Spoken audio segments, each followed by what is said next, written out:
ঘটনাটা এখন থেকে 20 থেকে 25 বছর আগে হয়ে যাওয়া একটি ঘটনা। তো ওই সময়টায় আমার আঙ্কেল আর ওনার একটা ফ্রেন্ড একটা বাসায় ভাড়া থাকতো। আমি রাসেল ভাই আগে ওই ফ্রেন্ডটার বিবরণটা দেই। ফ্রেন্ডটা ওনারা দুজন একই গ্রামের ছিল, তো ওনার মোটামুটি অনেক ক্লোজ ফ্রেন্ড ছিল। তো একই বাসাতে তো ওই ফ্রেন্ড একটু হুজুর টাইপের ছিল। আচ্ছা, আমার আঙ্কেল বলছিল যে উনি নাকি জিন ভূত এগুলো বশ করতে পারতো। আচ্ছা আচ্ছা, এমন এরকম ছিল। তো একদিন কোনো এক কারণে ওই ফ্রেন্ডটা মারা যায়। তখন কমিউনিকেশন সেক্টরটা এত ডেভেলপ ছিল না যে তাৎক্ষণিক আর কি খবরটা দেয়া যাবে দেশে। তো আমার আঙ্কেল মনে করলো এখন যদি চিঠি পাঠাই তাহলে দেখা যাবে যে আজকে না গিয়ে কালকে সকালে চলে যাবে, তো লাশটা এতক্ষণ রাখা ঠিক না। আমি একটা কাজ করি, লাশটা নিয়ে বাড়িতে চলে যাই। তো এটা ভাবার পর আঙ্কেল ঠিক করলো ওই সময়টায় কোনো এক কারণে অ্যাম্বুলেন্স না পেয়ে একটা পিক আপ ভ্যান ভাড়া করলো। আচ্ছা, ভাড়া করে সবকিছু রেডি টেডি করে লাশটা উঠাতে উঠাতে দেখা গেল যে রাতের 8টা বেজে গেল। তো ওনার গ্রামটা ছিল কুড়িগ্রামে একটু পরে, যেতে যেতে মোটামুটি 8 থেকে 9 ঘন্টা লাগতো। তো ওনারা সুন্দরভাবে যাত্রা শুরু করলো। যাত্রা শুরু করতে করতে যেটা হলো যে অনেক রাস্তা ইজিলি কিছু দূর চলে গেল, অনেক দূরে চলে গেল। তো রাত যখন 2টা কি 3টা, ওই সময়টায় যেটা হয় যে হঠাৎ করে দেখলো যে ড্রাইভার আর কি ফার্স্টে খেয়াল করলো যে ওনার গাড়ির সামনে দিয়ে একটা কুকুর হেঁটে যাচ্ছে। তো ড্রাইভার আর আমার আঙ্কেলরা একটু মোটামুটি একটু আঁচ করতে পারলো যে লাশের যে গাড়িগুলো আছে ওইগুলোর মধ্যে অনেক কিছুই ঘটতে পারে। তো এটা ইয়ে করে ড্রাইভার করলো কি স্পিড একটু বাড়িয়ে দিল। তো বাড়িয়ে দেওয়ার পর রাস্তা অনেকক্ষণই চললো গাড়িটা। কিছু দূর যাওয়ার পর যেটা হলো যে গাড়িটার কি স্পিড কমে যাচ্ছে, যে গাড়িটার ক্যারিয়ার কি বেড়ে যাচ্ছে। দেখা গেল রাস্তায় আমি বলি যে নর্মাল যে গাড়িগুলো থাকে এগুলোর যে ধারণ ক্ষমতা থাকে এর থেকে যদি ওভারলোড হয় তাহলে দেখা যায় যে গাড়িটি একটু স্পিডটা কমে যায়। আচ্ছা, তো ওই সময়টা দেখা গেল এমন যে মাত্র গাড়ির ভিতরে 3 জন মানুষ, আমার আঙ্কেল, ড্রাইভার আর একটা হেল্পার আর লাস্টটা। কিন্তু দেখা গেল ওখানে এত ভার হইতেছে যে গাড়িটার স্পিড অনেক কমে যাচ্ছে, যে ওই বাসের উপর আরো অনেক কিছু আর কি উঠছে এমন লাগতেছে। তো এটা দেখার পর আঙ্কেলে কিছু না করে পিছের দিক তাকালো। যখন ওইখানে লুকিং গ্লাসের দিকে তাকালো তখন দেখি যে জিনিসটা দেখে ওটা দেখে আঙ্কেল অনেক ভয়ানক একটা জিনিস দেখে। এটা দেখে চিৎকার করে। চিৎকার করার পর যেটা হয় যে ড্রাইভার তো দেখতে পারে না, হেল্পারও সাথে সাথে পিছে দেখে। যেটা দেখে সেটা হলো লাশটা উঠে বসে গেছে এবং উঠে বসে নিজের হাত নিজে খাচ্ছে। এটা দেখার পর আমার আঙ্কেল সেন্সলেস হয়ে যায়। তো ড্রাইভার আর গাড়িটা থামায়, উনি গাড়িটা আরো স্পিড বাড়িয়ে দেয়।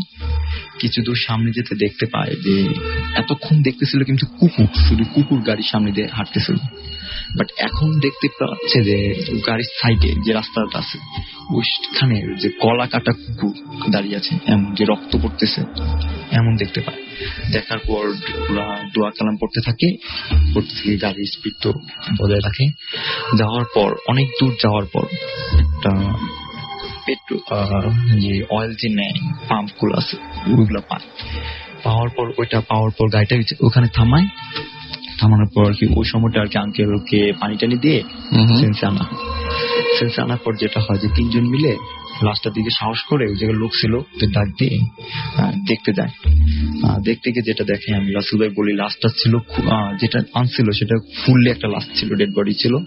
আর যখন তারা লাস্টে দেখতে পায় পুরো লাস্টের যে কাপড় ছিল পুরো রক্তে ভরা, একটা হাত নেই। তো এটা দেখে তারা খুবই ভয় পায় এবং আজানের আগ পর্যন্ত ওই জায়গায় থাকি। তো আজান দেওয়ার পর তারা লাশটা নিয়ে চলে যায়। চলে যাওয়ার পর ওই সময়টা আজানের পড়ার কোনো সমস্যা হয়নি, তারা গ্রামে নিয়ে যায়। গ্রামে নেওয়ার পর সবাইকে একটা ডিসকাস করে। ডিসকাস করার পর হুজুর টুজুরকে বলার পর হুজুর এটা ইয়ে করে যে যখন জানাজা পড়াতে যায় তখন দেখা যায় যে চারিদিকে ঠিকই আছে, সবকিছু ঠিক, ওয়েদার ঠিক। বাট যখন জানাজাটা শুরু করছে তখন হঠাৎ করে কোথা থেকে যিনি বাতাস আসতেছে, যে কাফনের কাপড় যেটা আছে ওটা দেখা যায় যে উড়ে ফেলতেছে, কাফনের কাপড় থাকতে পারতেছে না। তো এমন করার পর অনেক কষ্ট করে আর কি জানাজাটা দেওয়া হয়। দেওয়ার পর কবর টবর দেওয়া হয়। এরপর যে ঘটনাটা ঘটে কবর দেওয়ার পর আমার আঙ্কেল বাড়িতে ফিরে আসে। পরে যে ঘটনাটা শুনতে পায় যে ওই সময় ওর লাশ কবর দেওয়ার কিছুদিন পরে যে কবরের পাশ দিয়ে কিছু লোক হেঁটে যাচ্ছিল, কবরের পাশে দেখলো, কবরের বাইরে দেখলো যে ওই লোকটার ফেসে একজন লোক বসে কাঁদতেছে। তো এটা দেখে ওনারা ভয় পায়, সবাইকে শেয়ার করে। এরপর থেকে এখন পর্যন্ত নাকি যে রাতের দেখা যায় যে 10টা-12টা বা গ্রামের যেখানে আছে কুড়িগ্রাম, ওইখানে দেখা যায় যে রাত 10টা-11টা বাজে, অনেক রাত হয়ে যায়, সবাই ঘুমিয়ে টুমে যায়। তো ওই সময় রাত 10টা-11টা বা 12টার দিকে যে যায় ওই রকম কিছু একটা ফেস করে। ওকে, ডক্টর সাইমের কাছে নেক্সট ঘটনাটার জন্য বলবো।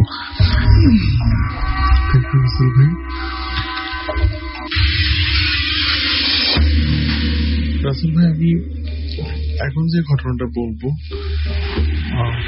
ঘটনাটা রিসেন্টলি 4-5 দিন আগে ঘটেছে। তো রাসেল ভাই, একটা কথা বলতে চাই যে মৃত্যু কিন্তু আমাদের স্বাভাবিক, সবার জীবনে মৃত্যুটা আসবে।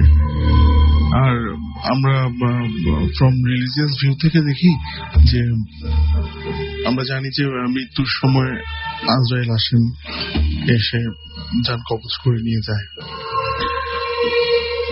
তো আমি নিজ থেকে মাফ চেয়ে নিচ্ছি, নিজের কাছ থেকে মাফ চেয়ে নিচ্ছি এই জন্য এই ঘটনাটা শেয়ার করার জন্য। 3-4 দিন আগে একটা পেশেন্ট আসে আমাদের কাছে, খুব ডিবিটিলেস পেশেন্ট, একদম 3-4 মাস কোনো ট্রিটমেন্ট পায়নি, এরকম একটা পেশেন্ট, যা খুব অবহেলিত ভাবে একটা পেশেন্টকে রাখা ছিল। সেই পেশেন্টটা আসে, লাস্ট আমাদের হাসপাতালে ভর্তি হয় সকালে এসে। তো পেশেন্টকে আমি প্রথম দিক থেকে পেশেন্টের লোকজনকে কাউন্সিলিং করতে ইচ্ছিলাম যে পেশেন্ট অবস্থা খুব ভালো না, যে কোনো সময় এক্সপায়ার করতে পারে। তো ওনারাও মোটামুটি মেন্টালি প্রিপেয়ার্ড। একটা জিনিস বলি রাসেল, যে ওনারা প্রিপেয়ার্ড। আমাদের কাছে অনেক পেশেন্টরা আসে অযথাই হাওমাও করে কান্নাকাটি শুরু করে দেয়, খুব বেশি ইমোশনাল হয়ে যায়, এক্সাইটেড হয়ে যায়। পেশেন্টের লোকজনগুলো খুব রিলিজিয়াস, খুবই রিলিজিয়াস, তারা সবকিছু মানতে রাজি আছে, কোনো সমস্যা নেই, তারা খুব আল্লাহ বিল্লাহ করেন, এটা বোঝা যায়। আমি দেখছিলাম যখনই কোনো প্রবলেম ক্রিয়েট হচ্ছে, যখনই পেশেন্টের অবস্থা খারাপের দিকে যাচ্ছে, তখনই তারা যে কোনো একটা সূরা পড়ছে, কানে বেশি বেশি করে লা ইলাহা ইল্লাল্লাহ পড়ছে, এরকম। তো ঘটনাটা ওই সারাদিন এইভাবে দোদুল্যমান ভাবে যাচ্ছে। রাত্রে আমি বলে রেখেছি যে যদি কোনো প্রবলেম হয় আমাকে ডাক দিন, আমি আসবো। তো এই কয়েকদিন কিন্তু প্রচন্ড গরম যাচ্ছিল, ওই দিন রাত্রের পর থেকে অসম্ভব বাতাস আমার রুমে যাচ্ছে, অসম্ভব বাতাস আমি পাচ্ছি আমার রুমে। তো আমি রাতে শুয়ে পড়েছি, ঘুম ঘুম আসছে, হঠাৎ করে বাইরে থেকে নক আসলো একটা, স্যার একটু আমার আব্বার অবস্থা ভালো না, ছেলেটা বললো। উঠে গেলাম আমি, যাওয়ার পর দেখি যে একজন সাদা একটা পাঞ্জাবি বলা একজন লোক দাঁড়িয়ে আছেন, পেশেন্টের মা দাঁড়িয়ে আছেন, আর ছেলে দুটো বসে আছে বাবার পাশে। তো আমি রাউন্ড দেওয়ার সময় নোটিস করিনি যে পাঞ্জাবিওয়ালা লোকটা যে ছিল, তখন আমি নোটিস করিনি, ঘুম ঘুম চোখে গিয়েছি। তখন এমনি দাঁড়িয়ে দাঁড়িয়ে দেখছি যে কি হচ্ছে, কি হবে। পেশে আমি দেখলাম 30/20। আমি একদম কোয়াইট, আমি জেনেই রাখছি যে পেশেন্ট কিছুক্ষণ পর এক্সপায়ার করবে, তো আমি এটার জন্য প্রস্তুত। প্রেশার মেশিন লাগিয়ে রেখেছি, আমি দেখছি যে কি হয়, জাস্ট অবজার্ভ করার জন্য যে কি হয় লাস্টের দিকে, পেশেন্ট একটা মানুষ মারা যাওয়ার সময় কি অবস্থাটা হয় তখন। তো দেখলাম যে প্রেশার ফল করছে, কিন্তু তার পালস ভালো, সবকিছু ভালো আছে, প্রেশারটা আস্তে আস্তে ফল করছে। তো আমি পেশেন্টের ওয়াইফ যে, তিনি জোরে জোরে সূরা ইয়াসিন পড়ছে, একদম উনি মুখস্থ পড়ছে। তার বোঝা যাচ্ছিল যে আসলে ওনারা খুব পায়াস বা খুব রিলিজিয়াস মাইন্ডেড। ছেলে দুটো কোনো কান্নাকাটি না করে কানে কানে জোরে জোরে করে কলিমা তাইবা পড়ছে। মা বলতেছে জোরে জোরে করে পড়ো, কান্নাকাটির দরকার নেই, জোরে জোরে করে পড়ো। দেখলাম যে হঠাৎ করে প্রেশারটা আবার বাড়া শুরু করলো। তো ওই সবচেয়ে মজার ব্যাপার হচ্ছে, দরজাটা খোলা ছিল, আমি তো ঢুকেছি রাত্রেবেলা, দরজাটা খোলা ছিল, বুড়া লোকটা আস্তে আস্তে বের হয়ে গেল রুম থেকে বের হয়ে সে চলে গেল। তো আমার মাথায় কাজ করে নাই যে আমি ভেবেছি হয়তো বা মহিলারই ভাইটাই হয়তো বা কেউ এরকম যে নোটিস করার দরকার নেই ব্যাপারটা। তা আমিও বলছি ঠিক আছে, কোনো সমস্যা হলে আবার ডাক দিন আমাকে। লোকটা চলে গেল। তো আমি রুমে গেলাম, আবার রুমে গিয়ে বসে আছি কিছুক্ষণ, ভাবতেছি যে আসলে মানে কি হয়, আবার কখন ডাক পড়ে, সেজন্য আর আমি শুতে যাচ্ছি না, ওয়েট করছি যে আবার ডাক পড়বে হয়তো কিছুক্ষণের মধ্যে। কিন্তু দেখছি আমি রাস্তা দিয়ে আমার সামনে, হাসপাতাল থেকে বেরোলে আমার সামনে রাস্তা দিয়ে লোকটা হেঁটে হেঁটে যাচ্ছে। আর একটা জিনিস মজার ব্যাপার হচ্ছে, কুকুর ডাকছিল, প্রচন্ড রকমের শব্দ করে কুকুর ডাকছিল তখন। তো এই জিনিসটা কিন্তু আমি শুনেছি যে যখন কোনো সুপার ন্যাচারাল কিছু যে কেউ আমরা কিন্তু মানুষের চোখে আমরা দেখতে পাই না, আমরা এতটাই পাপি যে আমাদের চোখে অনেক কিছু ধরা পড়ে না, বাট ওগুলো ওই কুকুররা কিন্তু অনেক কিছু নোটিস করতে পারে। কুকুরের চোখে অনেক কিছুই ভাসে। দেখা যায় অনেক সময় গোরস্থানের সাইড দিয়ে কোন কুকুর গেলে হঠাৎ করে চিৎকার করে উঠে, তারা যখন ওই শাস্তিটা দেখতে পারে, কবরের শাস্তিটা। তো কুকুরগুলো চিল্লাচিল্লি করার সময় আমি হঠাৎ করে আমার মনে হলো যে হয়তো বা কিছু একটা। তো আবার ভাবতেছি যে হয়তো বা নিচে কোনো ছেলে মেয়ে হয়তো ডিস্টার্ব করতেছে, রাস্তায় হাঁটতেছে, এই জন্য হয়তো বা এই করছে। একটু পর আবার দেখছি লোকটা ঢুকছে। এবার আমি আগে গেলাম, আগে গিয়ে যাওয়ার সাথে সাথে দেখি ওখানে পেশেন্টের অবস্থা ওরকমই বসে আছে। সবচেয়ে মজার ব্যাপার হচ্ছে তারা কন্টিনিউয়াসলি তারা রিসাইড করছে, কোরআন রিসাইড করছে, যে যা পাচ্ছে সূরা রিসাইড করছে। তো ওই লোকটা আসছে না। তো আমি তাকে জিজ্ঞেস করলাম যে আচ্ছা আপনাদের সাথে হুজুরকে? বললো যে হুজুর কই দেখছেন আপনি? বললো এই যে মাত্র যে ওনার পায়ের দিকে দাঁড়িয়েছিল, হুজুরটা কে? না হুজুর তো বলে কেউ তো না, আমরা তো এই 2 ছেলে আর মা, এই 2জন, আমরা রোগী মারা যাবে এটা নিয়ে যাওয়ার জন্য চিন্তা করতেছিলাম, আপনারা তো বললেন যে ভর্তি করে রাখি, যতটুকু চেষ্টা করার করবো আমরা। তখন আমার মনে সন্দেহ হলো যে তাহলে কি উনি কি কিছু একটা করতে আসছে, উনি কি কিছু করলো যেটা আমার চোখে ভাসলো মাত্র। তো আমি আবারও ভয় পেয়ে, এখন কিছুটা ভয় পেয়ে আমি আবার গিয়ে আমার সবসময় হাতের মধ্যে লাইটারটা রাখছি, নিজের ভয়ে কাজ করছে কি। আমি স্লাইডিং যে জানালাটা আছে সেটা বন্ধ করে দিলাম। এরপরে দেখলাম যে ওই লোকটা আসেনি। আচ্ছা, আরো ঘন্টাখানেক বাদে আবার আমি লক্ষ্য রাখছি যে রাস্তা দিয়ে কাউকে দেখা যায় কিনা।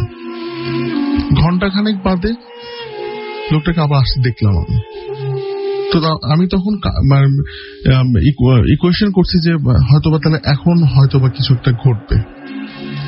কিন্তু আমি সাহস জুগিয়ে ঘর থেকে বের হয়ে চেক করবো দাঁড়িয়ে, এর আগে বিশাল একটা শব্দ হলো, আমার হাসপাতালের বিশাল একটা শব্দ হলো। রাত 3টার সময় এরকম শব্দ হওয়ার কোনো চান্স নেই একদম।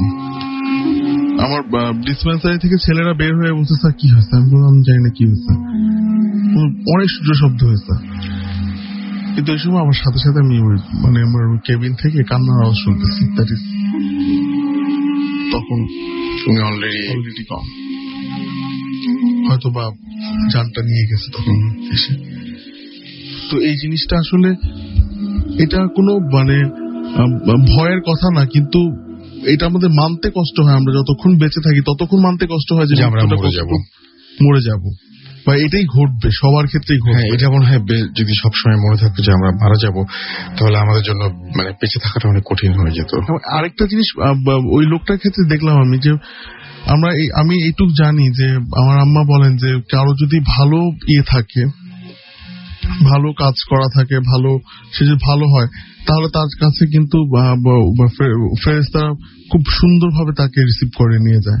আর যদি কেউ খারাপ কর্মফল থাকে তাকে খুব খারাপ ভাবে ট্রিট করে নিয়ে যায়। তো ওইটা দেখলাম যে উনি লোকটা বেডের সাইড দিয়ে, যেখানে বেডটা ওয়ালের সাথে ঘেঁষান লাগানো একদম, সেই সাইড দিয়ে ঢোকার চেষ্টা করছে যে আমি এই দিক দিয়ে যদি বের হয়ে যেতে পারি। খুব এক্সাইটেড ছিল যে আমি কোন দিক দিয়ে বের হয়ে পালিয়ে যাব কোথায় আমি। এটা আমি দেখছিলাম। Thank you so much.